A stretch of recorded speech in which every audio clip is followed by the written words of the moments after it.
Hey guys, welcome back to Millennial Money Honey. Katie here, and we are through with the very first month of 2022. So I'm very excited to go over my January numbers. With everything going on and, COVID surging again, I basically didn't really go out this month. So you'll see that all reflected in my spending. I've been also doing a ton of freelance work.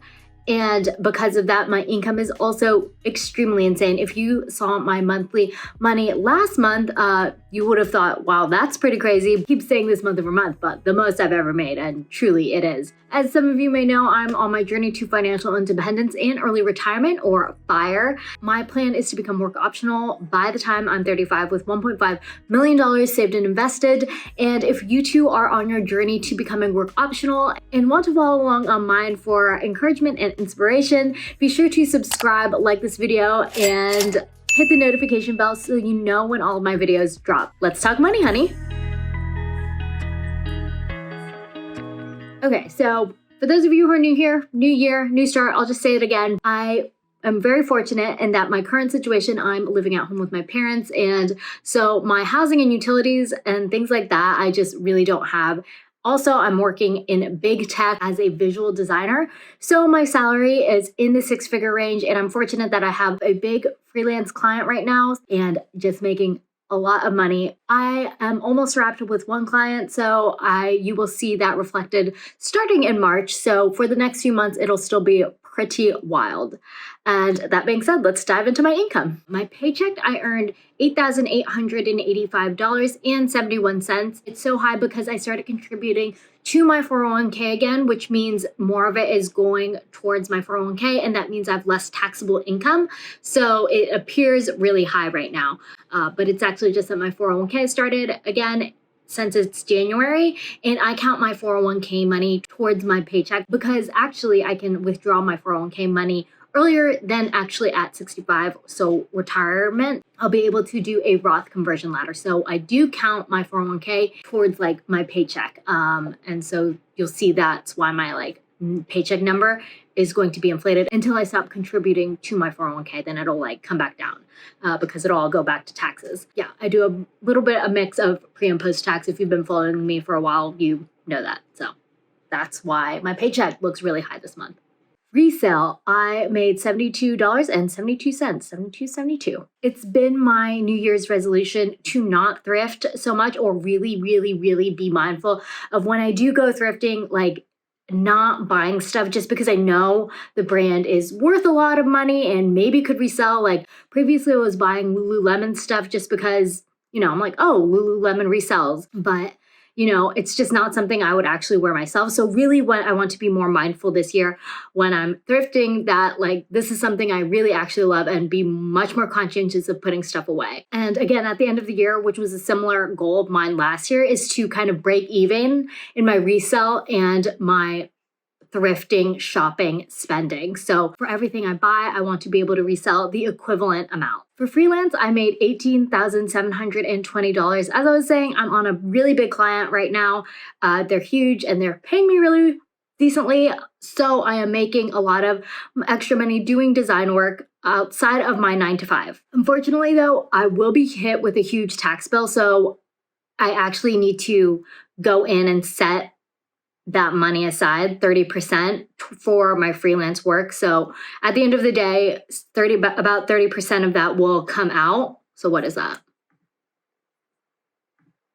So really I need to set aside right now $6,000 or so that will be coming out during when I owe taxes in April. And really I should be paying quarterly taxes, I think. If I get hit with a penalty, that's okay, because I just don't want to have to deal with that right now. Cash back, I earned $181.79. That was mostly from a return that I made, which I'll get into that later. Interest, I earned $8.16. In dividends, I earned $21.56. For Millennial Money Honey, I earned $6.19. That was all from my Etsy shop. I have downloadable digital art for sale on my Etsy shop. In affiliate money, I received $17.12, and in other income, I earned $304.30. For expenses, as I was saying, house utilities didn't go anywhere, so transportation, all $0 this month. Groceries, I spent $2.44. Actually, that was just like a Coke at the checkout line because I was thirsty, and yeah. Food, $95.02. Most of that was from buying dinner for the family. Drinks, I spent $0. Work, $36.98.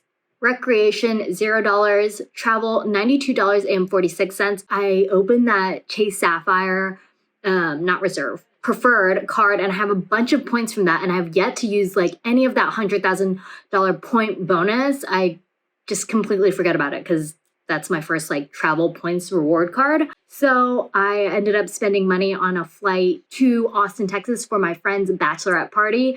And that's in April. I'm excited for that. And I get to see all my friends in Texas. I actually have a lot of friends in Texas because that's where I grew up. Car and health were $0.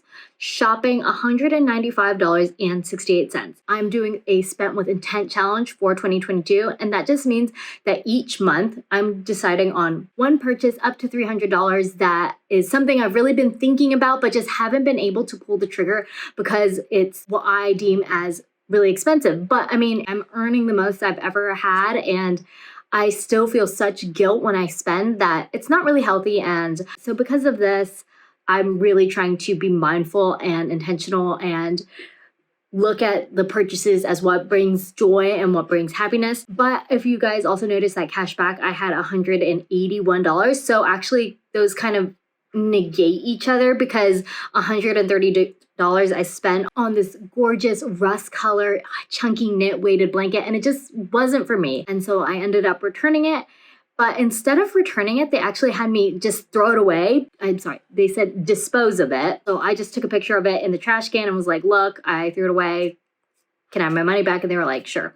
And actually I did not obviously let it go to a landfill. I am giving it away to my friend Emily of Sometimes Sensible. So it's going to a new good home and hopefully she loves it. Yeah, that was a fail. So I actually ended up getting something else for my spent with intention. I love it so much more because I already have a very similar thing in the item and I will reveal that later. Gifts, $73.81. It was a coworker's going away, so we all chipped in to get him a gift card. And my sister is running her very first half marathon, so we all collectively got her like a little Set Active cute workout set to celebrate her running that half marathon. And then in miscellaneous, $0. For my 401k, again, since it's January, I've contributed $6,189.44. Doing great for January. Unfortunately, since I will only have a 401k, unless I get another full-time job, which is very much up in the air right now, I will not have a 401k. So I don't think I'll be able to max it out. But in the meantime, I just want to front load as much as possible, especially while the market is down right now. So yeah. I've contributed $6,000 and I believe the contribution amount for 2022 is $20,500 for single income filers. So me. IRA, $6,000. I'm doing a backdoor Roth IRA this year because I am very close to phasing out of the income limits. And so it's safer if you're kind of on that cusp to just do a backdoor Roth IRA where you contribute it to a traditional IRA and then call up your brokerage and be like, hey, can you move it over to my Roth IRA account? And they just do that. And then you can contribute to your Roth IRA still. So I really recommend that if you are even close to being on the cusp. If you're making well under the income limit of $144,000 MAGI, modified adjusted gross income. I'm saying all these technical terms, but if you are, just Google modified adjusted gross income calculator and put your numbers in. And if you're around that 144,000 limit as a single filer, it's higher if you're a joint filer. So if you're married, but if you are around that cusp, be sure to do a backdoor Roth IRA just in case. Otherwise, it's still easy to like fix by calling your brokerage. It's just more of a hassle. So savings was $0. Brokerage, I did $6,000 because I have all that freelance work. SEP IRA, $0, and checking, $10,000.28. I need to move some of that over into savings because, as I was saying, I'm going to stop my 9-to-5 as of March. The contract ends and I cannot continue it. So because of that, I'm really padding my high yield savings account and my emergency fund to be able to take my corporate sabbatical. And it really might pan out unless this freelance job converts me to full time. that's kind of like what is up in the air, and something I should know definitely mid-February to the end of like early March. I should know what happens with that. So for my totals, my income was $28,217.55. Insane. Definitely my best income month of my life. Yep, that is $7,000 more than last month's income. Insane. And since I've just been living at home, expenses have been so low this month, $496.39, giving me a savings of $27,721.16 for a savings rate of 98.24%. Truly, I think that's absolutely insane. Again, I will owe taxes on all this money, but seeing that straight cash, that income, that gross income in my bank account, it's wild.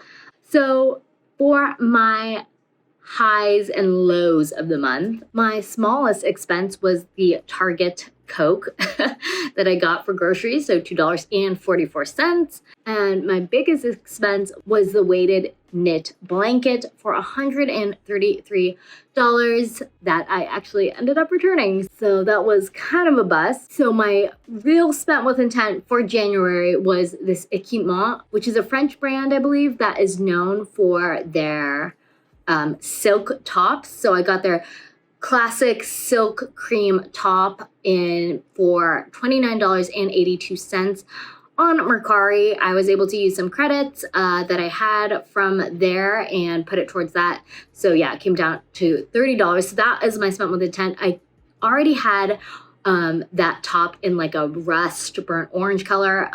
Clearly I really like rust, but I just don't wear it quite as much as I would, I think, if I were to have it in a cream color, and I've already worn it in the cream color. So that's already, if we're talking about cost per wear, we're trying to bring that down. Hopefully when I look back, I really hope that, especially for my spent with intent item, I hope that's almost always going to be my favorite purchase of the month.